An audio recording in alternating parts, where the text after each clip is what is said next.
어쨌든 뭐 대통령의 자녀들을 연애하기가 정말 쉽지 않다는 게 느껴지는데 그래도 둘째 박근영 씨는 언니와 달리 좀 학창 시절에 연애를 해봤을 수도 있을 것 같아요. 박근영 씨 같은 경우에는 서울대 작곡가 출신이죠. 서울대 작곡가 출신이었는데 본인 말에 따르면 연애는 뭐 해본 적도 없고 그다음에 본인 주변에 사람이 안 왔대요. 아, 이분은 오픈이 됐나 보네요. 이 소문이 다 빠르니까 소문이 빠르니까 이제 사람들이랑 친해지는 것도 힘들다. 힘들었었다라고 했는데 여기도 똑같이 남학생 한 명이 찾아왔다면서. 또 소식이 들은 어떤 분.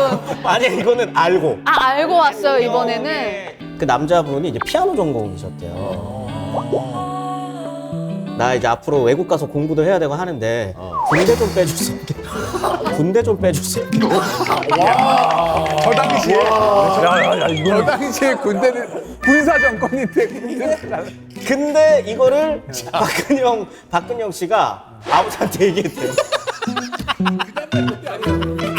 그 다음날 끌려갈 것 같은데 군대. 최전방으로 바로 끌려가. 그런 얘기를 안 하고 딸을 혼냈답니다. 나한테 얘기하지도 말고 부탁도 받지 마라 라고 했다. 그 다음에는 부탁을 안 들어주니까 이제 더 이상은 친구들이 더 접근을 안 하고 무섭다. 그거 좀. 그래도 현재 박근영 씨는 14살 연하 남편과 결혼해서요. 네, 잘 살고 있다고 합니다.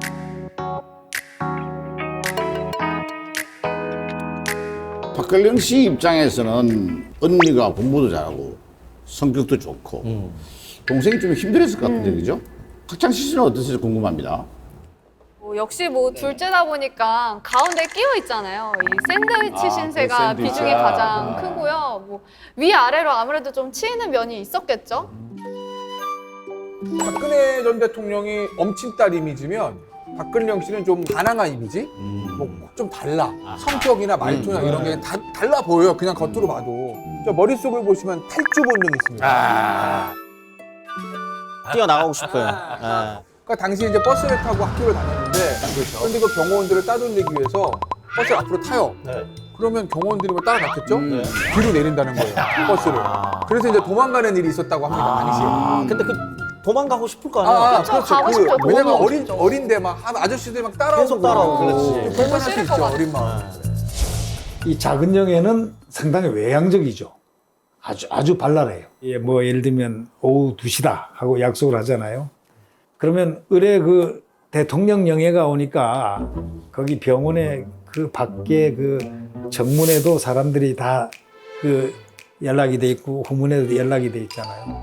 정문으로 보통 오면 되는데 저쪽으로 와서 그냥 맨몸으로 달려와요. 맨몸으로 그냥 들어오는 거예요. 완전히 따돌리는 거야, 경호원을. 그럴 정도로 리버럴하고 와서도 그냥 정말 활짝 웃고 아주 성격 좋고 웃고 활달하고 기분이 좋다 있죠. 사람 만나면 기분이 좋다 하게 느끼게 그런 모습이었습니다. 둘째 영애님은 근영이는 좀 자유분방하다 그럴까 좀 자기 마음대로 해서 좀 아버지한테 혼난 적도 많고 그런 것 같아요. 뭐 특별히 먹고 싶다든가 이런 것이 있으면 큰 영애는 그렇게 안 하시는데 작은 영애는 들어와서 불고기 좀 해줄 수 없어? 이런 소리도 하시고 역시 둘째야. 밖에 놀다가도 예를 들자면 택시를 그냥 타고 와서 앞에 경비 줘서 보더라고 그런 일도 있고 공부보다는 저 탈주 본능도 있고 그렇죠. 그쪽에. 친구들 친구하고 좋아하고. 노는 거 좋아하고 음악 듣는 거 되게 좋아했다고 하거든요. 언니는 얌전한데 좀 외향적이고 그러니까 어머니한테 꾸중도 많이 들었다는 거죠. 그런데 이력서는 아주 좋습니다. 그래요? 그렇죠. 네, 뭐 경기호중, 경기호고, 서울대 작곡가, 네. 학번로는 엘리트 코스예요. 완벽한 코스네. 근데 알려지기로는 뭐 큰딸 네. 박근혜 전 대통령도 공부를 잘한다 뭐 이렇게 알려졌는데 네. 둘째 딸이 뭐 경기호중 경기호고 서울대 작곡가 들어가니까 소문이 당시 어떻게 났냐면 부결로 들어갔다. 쉽게 얘기하면 추가 입학 소문이. 이런 소문이 나니까 나 제대로 시험 봐서 들어갔다고 그렇게 본인이 해명을 하기도 했다고 해요. 박근혜 전 대통령은 과외하지 않았겠죠. 본인도 과외를 했을 것이고 그러니까 이제 당연히 공부 학업 성적은 좋을 수밖에 없었겠죠. 근데 뭐 과외를 받던지 뭐 벼락치기를 하던지 어쨌든 공부를 열심히 하고 똑똑해야지 그럼요. 가능한 거잖아요. 그럼요. 근데 박근영 씨가 당시 이제 대학교 수업을 좀 굉장히 어려워했다고 합니다. 그래서 내가 서울대학교를 무사히 졸업할 수 있었던 거는 우리 언니인 박근혜 덕분이다. 언니가 공부할 때 많이 도와줘서 내가 서울대학교를 졸업할 수 있었다. 이렇게 박근영 씨가 이야기했다고 하죠. 훈훈하네. 서울대 작곡가잖아요. 그러니까요. 혹시 뭐 박근영 씨가 직접 만든 곡이 있나요? 네, 우선 노래 하나 자, 있어요. 들려드릴게요. 아, 있나요? 한번 들어보시죠.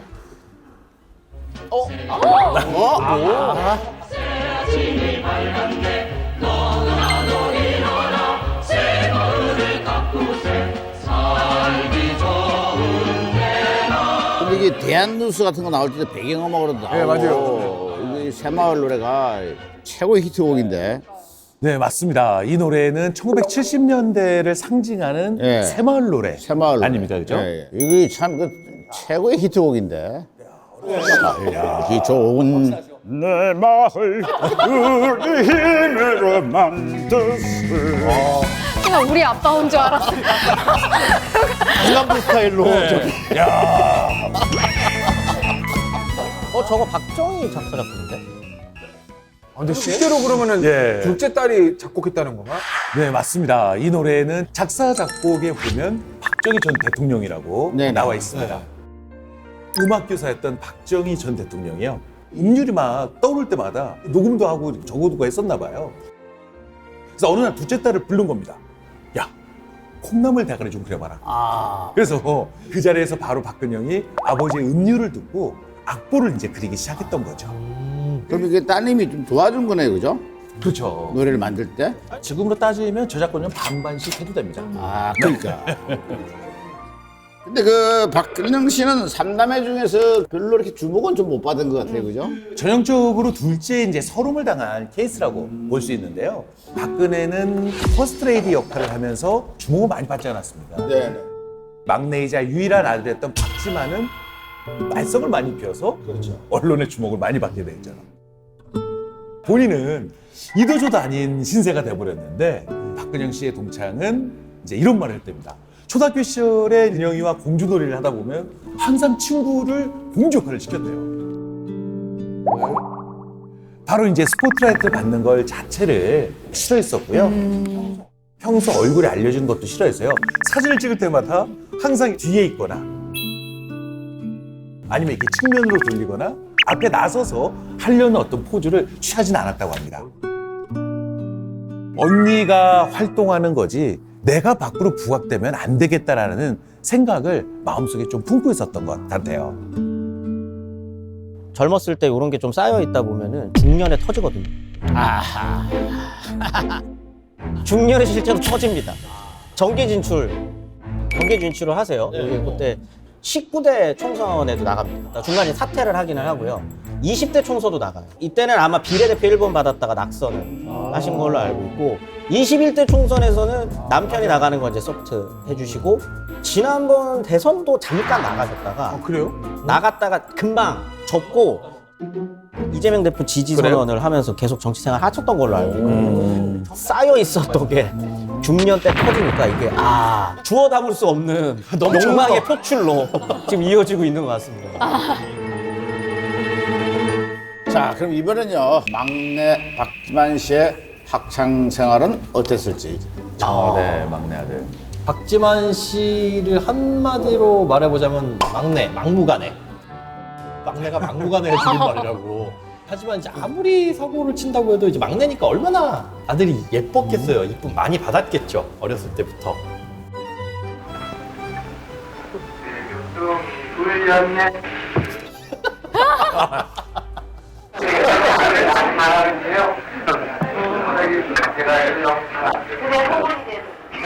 훈남이네요. 지금 표지도 괜찮아.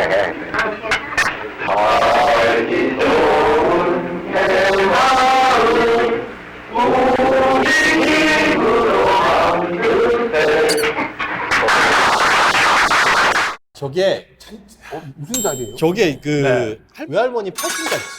야, 외할머니 팔순잔치에서 새마을 노래를 부르네. 야, 이야. 어쨌든 주변에서 그 사랑을 한 몸에 받는다는 게 느껴지잖아요. 그러니까 박근혜 전 대통령 회고록을 보면 착하고 영리한 지만이는 웃음이 많아서 주위 사랑을 독차지하기도 했다.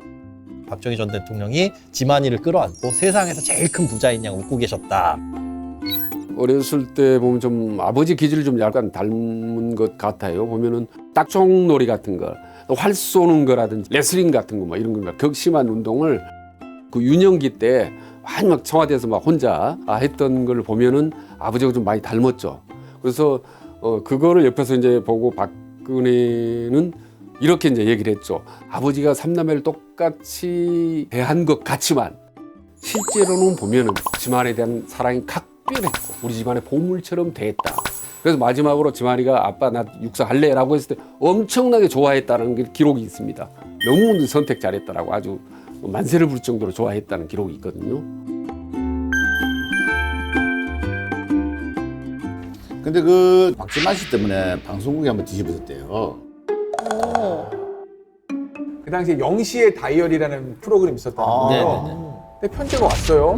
보낸 사람 박지만, 주소 세종로 1번지. 내용 아버지 당선 축하합니다. 와, 세종로 1번지. 아버지 대통령 당선 축하합니다. 그거 어떻게 해야 돼? 이거 PD가 이거 보고 이걸 소개를 해야 돼? 소개를 안 해야 돼요? 곤란하네요. 소개를 했는데 아닐 경우 아들이 아니야. 아 누가 장난 편지? 그럼 대통령 사칭하고 능멸하는 거예요. 그건 잡혀가면 남산이 나는 거예요. 근데 실제로 대통령이 아들이 보낸 게 맞는데 소개를 안 해. 그래도 잡혀가는 거예요, 남산으로. 어떻게 하냐? 그러면은 당시에 만약에 이 영시의 다이어리 PD라면 이걸 틀었을 것 같으세요? 안 틀었을 것 같으세요? 아, 정말. 이럴 때 인생 걸고 배팅 한번 해보는 겁니다. 사칭으로 잡혀가더라도 진짜면 진짜면 이쁨 받을 수 있으니까. 틀어서 만약에 아니면 잡혀가면 제가 각하의 당선을 너무나 축하한 나머지 이런 실수를 저질렀습니다. 그래 변명이 각하 이러면 나가는 거야 그냥. 그런데 이거 결국 실제로는 어떤 게요? 이게 틀어요. 들었어요? 혹시 모르지만 튼 거예요. 나갔어요. 근데 그 다음에 무슨 일이 일어났냐면 어떤 사람들이 방송국을 찾아와요. 무섭잖아요. 남산으로 갈 수도 있는데 근데 가봤더니 남산이 아니고 한 차 앞에 데려가는데 차 앞에 가니까 차문이 슉 열리면서 어떤 소년이 나와서 싹 웃으면서 저 뭐 노래 틀어줘서 고마워요 이렇게 얘기하는 거예요. 세종로 1번지에 사는 14살 박지만 씨가 온 거죠. 다행이다. 이게 왜 그런가 하면요. 이게 아셔야 되는데 라디오 사연 보내가지고 당첨이 돼가지고 자기 사연이 소개해 주는 게 그 시절에 이게 최고 그렇죠. 꿈이었어. 맞습니다. 그 다음날 학교 가면 다 난리나. 야 내가 어제 말이야 어디 라디오 프로에 사연 보냈는데 야 내 사연이 나왔잖아. 자랑거리죠. 엄청 큰 자랑거리. 그러니까 아마 박지만 씨가 뽑아주니까 너무 고마워 한 거예요. 그렇죠. 근데 뭐 누나들이 공부를 좀 잘했었잖아요. 그래서 막내한테도 기대를 좀 부모님들이 했을 것 같은데 어릴 적 박지만 씨 성격은 어땠나요? 본인 스스로도 밝히고요. 자칭, 타칭, 공부하는 담을 쌓아요. 누나들이랑 이제 비교를 하는 거죠. 왜 누나들은 공부 열심히 하고 그러는데 왜 너는 공부 안 하냐? 그래서 한 번은 누나들한테 찾아갔답니다. 왜 이렇게 공부하냐고. 불만이 있을 법하죠. 하향 표준화를 노리는구나. 그 정도로 공부하는 거를 이제 싫어하고 장난꾸러기, 그다음에 노는 거 좋아하고 그런 성격이다 보니까 박지만 씨와 관련해서 소문이 하나가 났었거든요. 학창 시절에요? 오 이거. 이야 이건 뭐야? 이게 이제 교복 입고 있는 박지만 씨. 사진이 멋진데? 키 크다. 박지만 씨 같은 경우는 스스로도 공부를 잘 못했다고 했고 부모님한테도 그것 때문에 꾸중도 많이 듣고 했는데 학교는 좋은 데 갑니다. 그러다 보니 의혹이 좀 있게 됐었던 거죠. 근데 그 의혹이 공부를 못했는데 좋은 학교로 억지로 가게 시켜줬냐의 소문이 아니에요. 제도를 바꿉니다. 확실하네. 야, 역시 스케일이 달라요. 스케일이 달라. 71년에 중학교 진학하는 게 원래 시험 쳤었잖아요, 예전에는. 무시험 진학제로 바뀐 거죠. 뺑뺑이 돌리는, 뺑뺑이 돌리는 거로 바뀌고요. 74년에 이제 또 박지만 씨가 고등학교 갈 무렵이 됐을 때 갑자기 고등학교도 뺑뺑이로 가네.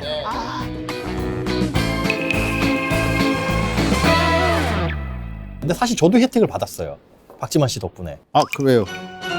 제가 개인적인 연이 있다고 말씀을 드렸잖아요. 사실은 동문입니다. 중학교 동문. 근데 저희 학교가 어디에 있냐면 지금은 공덕역에서 이 서울역 쪽으로 넘어가는 이쪽을 이제 만리동곡이라고 해요.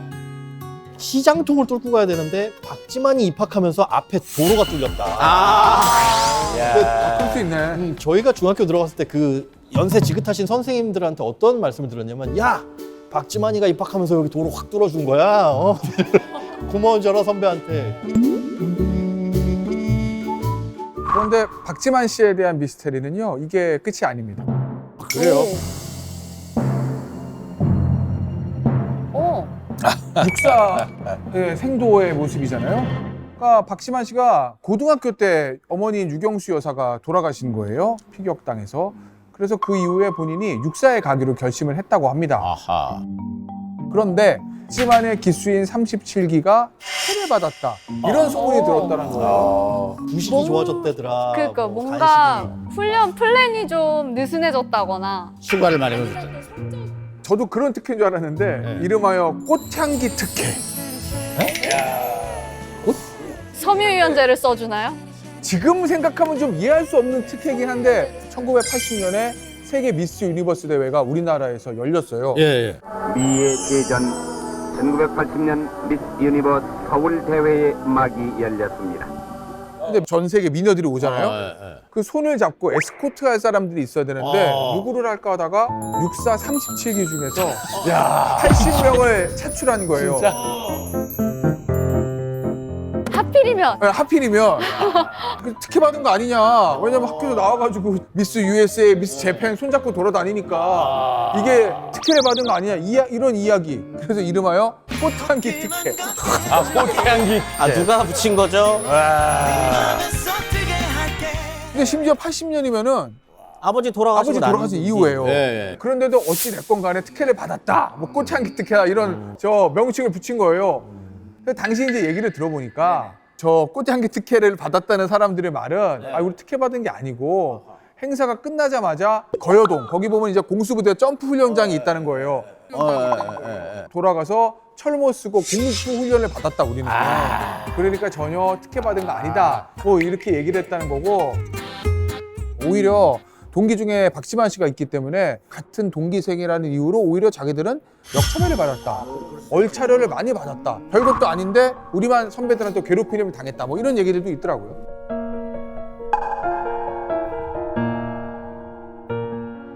이 육사 졸업 후에 교통사고를 당했다고 해요. 예, 그래서 좀 크게 다쳤다고 하는데 그 이후에 이제 박지만 씨의 삶은 다 알려져 있지만 방황인 거죠. 그렇죠. 예. 89년부터 2002년까지 6번이나 마약 투약으로 적발이 됐고요. 10회 이상 상습적으로 투약한 혐의. 근데 저 2002년이면요. 누나인 박근혜 전 대통령이 국회의원 하고 있을 때예요. 공인의 가족인 거예요. 그러니까 전직 대통령의 아들뿐만 아니라 현직 국회의원의 동생인데 6번째로 구속이 된 거죠. 그쵸. 근데 지금은 또 그런 방황에서 벗어나서 사업가로 활동을 하고 계시잖아요. 네네네. 포스코 그때 당시 포항제철 박태준 회장이 삼양산업이라는 지금 GE의 전신이라고 할 수 있는 회사의 부사장으로 그냥 앉혀버려요. 그리고 그 다음 해에는 바로 대표이사가 돼버립니다. 초고속 승지죠. 그러니까 이때 당시 대표이사가 되면서 대주주가 되거든요. 지분을 왕창 취득해서. 근데 대주주가 되려면 주식을 많이 사야 되잖아요. 그 돈을 누가 빌려줬냐? 김우중 회장이. 당시에 9억 원을 빌려주면서 대주주가 되는. 갑자기 이 시점으로 기업인으로 바뀌게 되는 그런 참 미스터리한 일이 일어나게 됩니다.